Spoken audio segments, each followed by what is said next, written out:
on présente une aide à l'alimentation ce matin. Oui, Alexandre Campoleco, professeur au département de génie mécanique à l'Université Laval et chercheur au CIRIS avec des applications en ingénierie de la réadaptation qui vont des adaptations, la prévention, intervention, puis du sur-mesure. Donc, Véro. Donc, oui, aujourd'hui, on s'attarde à l'alimentation. Donc, pour se nourrir, il faut être en mesure d'apporter la nourriture de l'assiette jusqu'à notre bouche.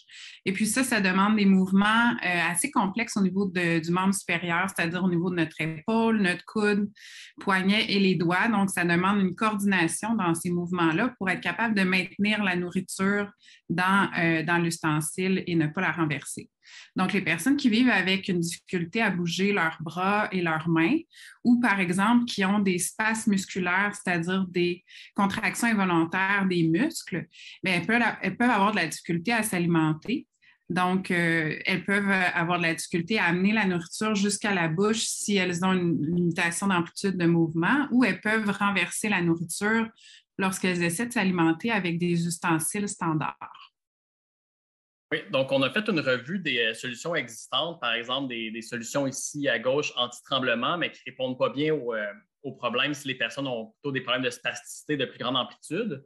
Il y a des solutions avec amortissement qui existaient, mais qui permettent juste de faire 2 mouvements dans l'assiette, donc avant, arrière, au bas, mais pas se déplacer gauche-droite dans l'assiette. C'était très lourd, c'était pas ergonomique.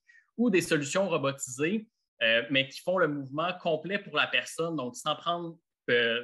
sans pouvoir, donc, pas guider la personne, mais remplace le mouvement. Puis en plus, c'est très, très coûteux. Donc, les aides ici mécaniques sont environ de 4 000 5 000 puis les robots d'assistance entre 10 et 50 000 donc, ce qu'on a fait là, avec des tables rondes avec des équipes d'ergothérapie, on s'est mis comme objectif de développer une solution mécanique qui permettrait de faire des mouvements en 3D en amortissant les mouvements involontaires et qui supporte son propre poids au lieu que la personne ait à le supporter, puis viser un coût qui soit dans les environs de 1 000 et qui soit adaptable aux conditions de différentes personnes.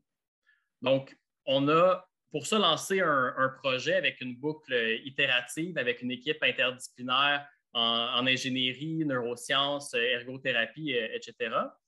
Puis, on a commencé vraiment avec des modèles très, très simples pour les montrer rapidement aux équipes en ergothérapie, voir qu'est-ce qui fonctionnait, qu'est-ce qui ne fonctionnait pas, puis à partir de là, améliorer les choses, par exemple avec des mécanismes un peu plus compliqués ici, complexifiés de plus en plus, pour avoir au final un système qui ressemble à ça ici, qui permet 3 degrés de mouvement, donc avant-arrière, gauche-droite, au bas, et qui, de par comme l'intelligence du mécanisme, si on veut dire, sans moteur, ça garde la cuillère droite, donc complètement horizontale pour tout le mouvement, avec des amortisseurs qui sont à la base du système, donc qui ne sont pas dans le bras du système, donc qui permet d'avoir des barres très légères et qui permet aussi d'équilibrer le système pour qu'il supporte son propre poids sans que la personne ait à le supporter.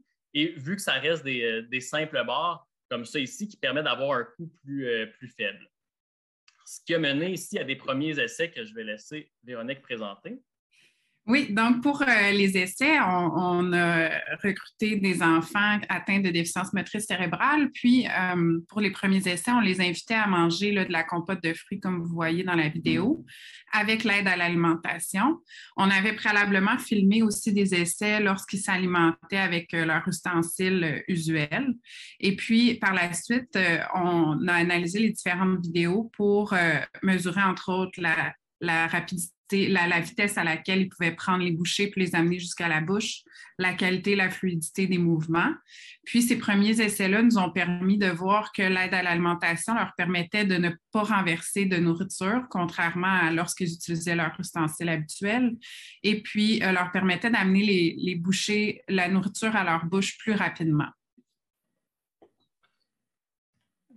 Parfait. Puis, à partir de là, on a eu différents commentaires d'amélioration, plusieurs détails, mais un en particulier, c'est on a rajouté un mécanisme au système pour aider les personnes. En fait, si on prend une cuillère ou qu'on a la poignée ici, avec la cuillère qui est là, ou si on prend simplement une cuillère dans notre main, bien, la distance que la main doit parcourir pour aller de la table à la bouche, c'est évidemment la distance entre la table et la bouche. Mais le mécanisme qu'on a rajouté permet d'amplifier le mouvement de la main.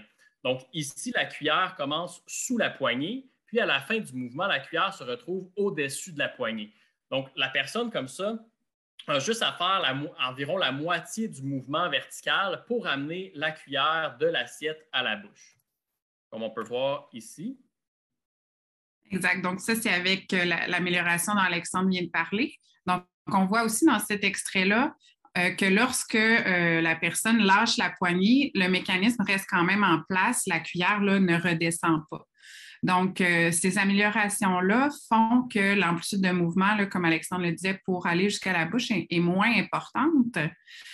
Puis, la personne aussi peut relâcher la poignée à différents moments dans le mouvement pour, au besoin, là, se repositionner ou prendre une pause. Donc, ces caractéristiques-là font en sorte que l'aide à l'alimentation pourrait aussi être utile pour les personnes qui ont une faiblesse musculaire. Donc, on ne l'a pas encore testé auprès de ces personnes, mais c'est une étape qui s'en vient. Parfait. Puis, ben, moi, un mécanisme comme ça, comme ayant une formation en génie mécanique, je trouve ça vraiment très beau, mais il y a des gens qui ne trouvaient pas ça super beau pour des raisons d'acceptabilité aussi, que les gens acceptent d'avoir ça, par exemple, à la table avec des amis, à l'école, etc. Donc, on a commencé une boucle de design industriel pour deux choses. Premièrement, rendre le design plus beau, puis aussi nous, dès le début du projet, comme on a dit, de viser un coût qui était faible, c'était très important, mais au cours du design, on n'a pas optimisé pour une production en série pour diminuer les coûts. Donc, c'est ça l'étape qu'on vient de terminer, qui a mené à deux modèles qu'on voit ici, là, qui suivent le même principe. Donc, qui sont plus esthétiques, puis qui ont été optimisés aussi pour les coûts de fabrication pour qu'au final, ça puisse être abordable. Donc, là où on en est présentement, on a les modèles qui sont ici. Puis là, ce qu'on va faire, c'est qu'on va faire des prototypes réels de ces produits-là pour continuer la boucle là, itérative à faire des évaluations cliniques pour voir qu'est-ce qui a amélioré, puis ensuite viser un transfert de commercialisation pour que la solution puisse être utilisée au final.